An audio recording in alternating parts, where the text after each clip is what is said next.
Hi, this is Sarah from The Savvy Professor, and in today's video, we'll talk about why your Maytag dryer won't start.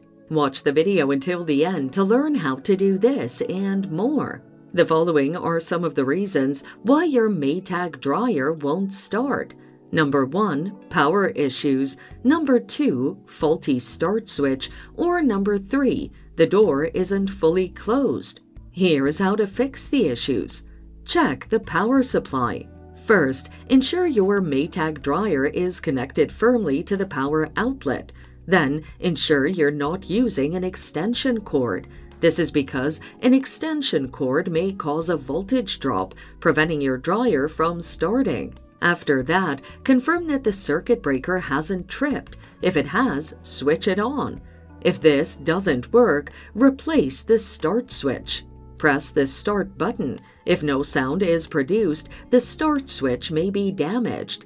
Disassemble the control panel and locate the start switch. Then, use a multimeter to test for continuity. If there's no continuity, install a new switch. If this doesn't work, inspect the door. If the door isn't fully closed, your Maytag dryer won't start. Ensure that there's no item stuck on the door. Inspect the door latch to check if it's broken or damaged. Replace the latch if it's damaged. Then, confirm if the door switch is working using a multimeter. If it lacks continuity, get a new one. And there you have it. Follow these steps to fix a Maytag dryer that won't start. Thanks for watching. Till next time.